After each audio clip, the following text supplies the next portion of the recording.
pessoal, tudo bem? Bom, eu vou mostrar hoje, de uma forma um pouco mais gráfica, né, a lógica central de 5 passos relacionada à determinação e cálculo dos impostos feitos pela Taxbras, ok? Então, eu vou mostrar, a partir do nosso slide aqui, um pouco mais animado, né, mostrando sequencialmente cada um desses 5 passos, tentando entender um pouco mais de detalhe. Tá legal? Para ajudar no nosso entendimento de como funciona, então, toda essa lógica, como é que a Taxbras trabalha. Legal? Então, vamos lá. A primeira etapa, dentro desse contexto, né, da lógica de determinação e cálculo de impostos, é a leitura dos dados transacionais. Tá? O que isso quer dizer? O sistema determina, a partir do pedido de compra que você está usando, na Miro ou na própria criação do pedido, dados mestres ou dados transacionais, né, que você está utilizando ali naquele momento. Por exemplo, qual é o fornecedor que você está utilizando? Onde esse fornecedor está localizado? Ele está em São Paulo, no Rio de Janeiro? Onde está o centro que está fazendo a compra desse material? Está em São Paulo, Rio de Janeiro, Paraná? Ele faz isso para identificação, por exemplo, do seu domicílio fiscal, que será utilizado depois para o cálculo do ICMS. Um exemplo. Depois, outras informações. Que material você está usando? Qual é a utilização desse material? A compra é para consumo? É para industrialização? É para revenda? Qual o NCM desse material? Todas são informações relevantes, são informações importantes e necessárias para que a gente possa montar a chave de busca. Ok? Quando a gente fala montar a chave de busca, o que acontece?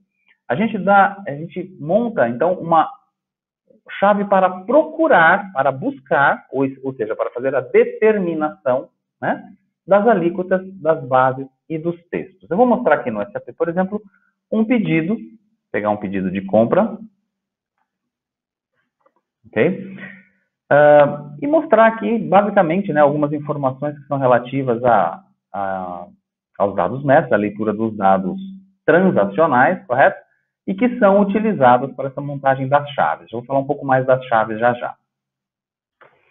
Por exemplo, o fornecedor, se entrarmos aqui no detalhe do fornecedor, nós vamos ver que o nosso fornecedor está localizado num determinado estado, né, num determinado domicílio fiscal. Veremos que o nosso centro, né, que está em São Paulo, o nosso centro está em São Paulo também, ou seja, se falarmos de ICMS, a gente vai trabalhar uma origem e destino São Paulo, né, uma compra dentro do estado. Verificamos que o material também, se a gente for ver aqui na pasta Brasil, ele é de utilização 1, ou seja, é um material que está sendo comprado para industrialização, ok? O NCM do material, atribuído a esse material vindo lá do cadastro, tudo isso são informações que serão utilizadas, ok? Para se montar a chave e procurar com essa chave, né, a leitura, executar, né, com essa chave a leitura dos dados de parametrização. Ou seja, baseado no origem e destino, se o material é para industrialização ou é para consumo, no NCM desse material, enfim, todos os dados relevantes, né, para a busca dos impostos, a gente procurar, dentro desse processo já na etapa 2, leitura dos dados de parametrização, as alíquotas, bases e textos. E aí ele faz isso através da sequência, ok? Que é gerada pelo grupo de imposto. Então, eu vou voltar aqui para o SAP, ok? Vou abrir uma seção na J1 Betax. E aqui na J1 Betax a gente vai ver que nós temos os grupos de impostos, ok? E os grupos de impostos possuem sequências, né? Sequências numéricas. E essas sequências numéricas, cada um desses grupos possui uma chave, né? Então, na chave 10, por exemplo, fornecedor e material. Na chave 30, por exemplo, por NCM. Na chave 66, chave 45 por centro, enfim. Cada grupo de imposto com a sua própria chave. Então, quando a gente diz que ele vai montar a chave para buscar os dados de parametrização, ele vai percorrer esta lógica do grupo de imposto. Então, baseado nessa chave, nós vamos procurar alíquotas, bases e textos, seguindo, né, a sequência dos grupos de impostos, seguindo essa sequência de chaves, tá, que já foi previamente definida. O nosso exemplo será baseado né? Na busca da alíquota do ICMS. Então, o tipo de condição BIC0, que é a alíquota do ICMS, tem dentro de sua configuração a sequência de acesso BRIC. Então, vamos lá. Eu vou acessar a configuração do tipo de condição BIC0, ok? Que é a alíquota, representa, né, a alíquota do ICMS. Vou posicionar BIC0 e vejo que dentro da configuração da BIC0 eu tenho, então, aqui a sequência de acesso BRIC, tá? Então, próximo passo vai ser acessar a configuração da sequência de acesso BRIC para ver o que nós temos lá dentro. Dentro desse caminho, vou procurar, então, a sequência de acesso BRIC, né, que está configurada dentro do tipo de condição BIC0, a alíquota do ICMS, e vou nos acessos. O que eu vou ver exatamente aqui é a sequência, olha só, os grupos de impostos que nós vimos lá na criação, né, na tabela onde a gente cria os grupos de impostos, em sequência. Tá? Como é que a sequência de acesso é alimentada com esses grupos de impostos? Então, cada vez que você cria, modifica ou deleta, enfim, um grupo de imposto, você tem que executar essa migração, esse segundo tipo de migração, para que o grupo de imposto seja atualizado ou inserido dentro da sua sequência de acesso. Ok? Muito bem. Então, baseado nesse nosso exemplo, nós vamos seguir essa parametrização. Então, o tipo de condição BIC0 tem dentro da sua configuração a sequência de acesso BRIC, que tem como regra a sequência de leitura dos grupos de impostos conforme a sequência numérica. Ok? Então, para que isso aconteça, vamos supor que ele encontrou, né, dentro da determinação, a nossa alíquota de ICMS, dentro dessa chave 32, né, que é o grupo que ele está dando como exemplo, ok? E aqui foi mantida emissor São Paulo, receptor São Paulo, fornecedor 10263, o material tal, encontrou-se as alíquotas, as bases do imposto, do ICMS nesse exemplo, e o texto, né, além do flag de outra base. Bom, depois, como é que ele fez essa leitura, né? Quando a gente alimentou a tabela J_BTX e C3 com esses parâmetros, houve um segundo tipo de migração, ok? Migrando, então, as informações da J_BTX e C3 para a A382, que é a tabela de registro de condição, que é, de fato, onde o sistema vem ler, vem buscar, né, as informações das configurações. Como é que o sistema mapeia? Como é que ele sabe como mapear as informações da CHIC3 para a A382? Tá? Mais uma configuração. Vou lá no J1BTax de novo. Agora eu vou aqui. Ok? E faço o mapeamento, por exemplo, da minha tabela CHIC3 à tabela A382. Aqui aparece como 382, né? E a gente enxerga claramente que, nesse momento, existe um depara, né? E esse depara diz que toda vez que eu fizer uma manutenção na tabela J_BTX3, a migração ocorrerá para a 382 de acordo com o grupo de imposto aqui. Esse códigozinho aqui no meio é o próprio grupo de imposto. Ok? Então, é essa configuração que nós estamos falando aqui.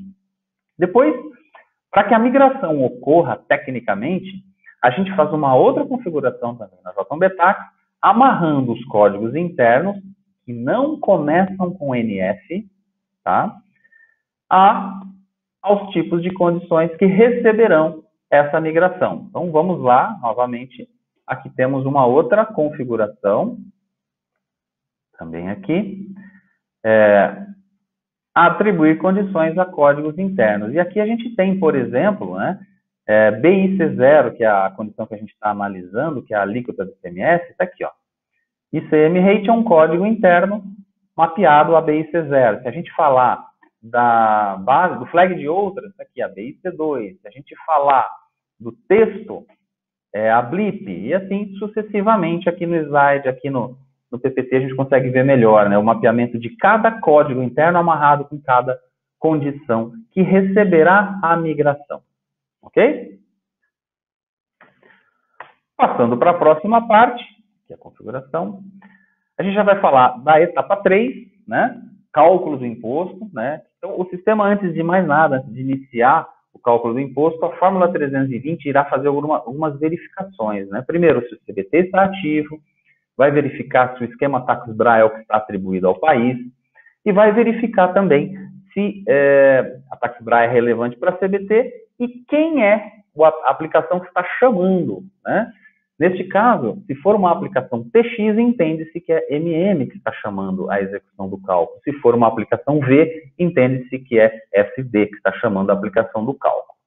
E depois de verificadas essas configurações, o sistema, a partir de algumas funções, né, determina que o cálculo será feito. Isso tudo é chamado a partir da fórmula 320 que está associada à Tax-BRA. Ok? Então, eu vou abrir também a Tax-BRA aqui, só para mostrar essa atribuição, né, procedimento de cálculo, e nós vamos ver que dentro da Tax-BRA a fórmula 320 está associada. Tax-BRA, controle. Se a gente desce um pouquinho aqui, a gente vê, ó, a chamada do cálculo do imposto a partir da fórmula 320. Tá bom? Legal? Então, aí o que acontece dentro da fórmula 320? Como é que funciona a partir da chamada da 320, né? A 320, no momento que ela identifica que a chamada do cálculo é feita por MM, por uma aplicação de MM, um pedido de compra ou uma Miro, por exemplo, ela chama a classe CL TaxCalc BR MM, que é composta por vários métodos, ok? E os métodos são responsáveis por executar os cálculos. Então, eu vou abrir essa classe, ok? A CL TaxCalc BR MM e mostrar os métodos, ok? Então, eu vou abrir uma outra seção na SE24. CL TaxCalc BR MM é a classe que eu quero visualizar. Vou exibir. E aqui embaixo eu tenho os métodos, né? Então, os métodos são programas, são pequenos programas, né? Que têm funções específicas dentro do processo. Vou dar um exemplo muito claro. Por exemplo, calcular ICMS para consumo, calcular ICMS para industrialização. Vou abrir um cara aqui, vou escolher calcular ICMS para industrialização, esse que eu selecionei na tela, vou dar um clique duplo, ok? E eu vejo que dentro do método eu tenho o código ABAP e eu tenho exatamente o local onde o cálculo é feito. Então aqui eu tenho uma fórmula matemática onde o cálculo do ICMS para industrialização é feito. Tá? Muito bem.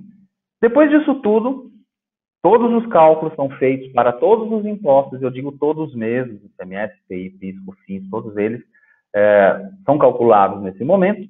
E depois, por fim, temos um outro método chamado getResult, que tem a função de buscar as informações dos impostos calculados e devolver esses valores para as condições DX. Como isso é feito? Através dos códigos internos que começam com NF. Então, eu vou voltar aqui e vou mostrar esse método getResult. Vamos achá-lo. Está aqui. Duplo clique nele. E ao abrir, eu vou ver que ele tem exatamente essa função. Olha os códigos internos aqui. Ó. NF. E os códigos internos são configurados também na JBTax, nessa transação aqui, ó. Códigos internos, são onde eles são criados, né? Alguns que começam com NF e outros que não começam com NF. Aqui os que começam com NF. E eles possuem um mapeamento. E o mapeamento é feito aqui, ó. Quando a gente amarra, então, novamente, né? Atribuir as condições aos códigos internos. Só que aí a gente vai descer um pouco mais, nós temos aqui aqueles códigos internos que começam com NF. E a gente tem os mapeamentos com as BX. Tá? Bom, com isso, os valores são transferidos para as condições BX. Né? No momento em que a gente finaliza o cálculo é devolvido para as BX dessa maneira. Por último, a gente ainda tem, na etapa 5, os IVAs. Os IVAs também estão trabalhando junto com a gente aqui. O papel principal do IVA no primeiro momento é determinar a incidência dos impostos, mas depois que isso é feito, o IVA recebe, a partir das condições que estão ativadas dentro da sua configuração, recebem o valor da própria BX através do mapeamento na própria Taxbra. Então, a BX recebe o valor a partir da informação transferida, né, pela fórmula 320 e depois ela mesma passa o valor para as condições do IVA. Ok? Depois o IVA ainda tem uma função final, que seria executar a contabilização, né, dos impostos que forem recuperáveis, no caso, e levar valor desses impostos para as colunas do livro da nota fiscal. Como ele faz isso? Com relação à contabilização, o sistema verifica para o IVA aquelas condições que estão ativadas, né? Nesse exemplo aqui, o I3, né? Temos 3 condições ativadas, IPI1, CMI1, IPI4.